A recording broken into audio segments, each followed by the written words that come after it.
Welcome to the Banker Lamp. Please enjoy the video. You start by getting essentials in place. Verify your Windows edition and build so you download matching files. Once done, disable third-party antivirus and disconnect VPNs to avoid interference. Now open an elevated PowerShell as administrator and set the execution policy to allow scripts temporarily. This lets you run the repair commands we need. You're preparing the environment so files and services can update cleanly. Doing these first reduces false failures and file lock conflicts during the next commands. Now you run the heavy lifting.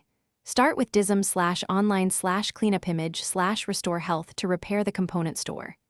If dism reports source issues, mount a matching Windows ISO and rerun dism with /source.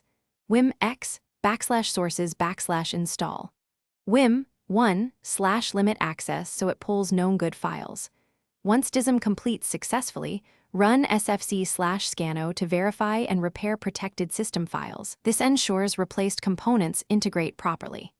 These steps rebuild the Windows up. Finish by re-enabling your antivirus and reconnecting the network, then restart and run Windows Update to confirm success. If updates still fail, reset Windows Update components using netstop userv/netstop bits, rename software distribution and catroot2, and restart services. This clears cached bad metadata.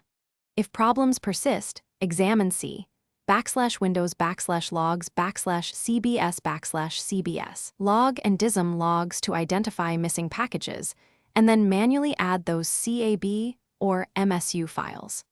That targeted approach fixes stubborn 0x800f081f cases.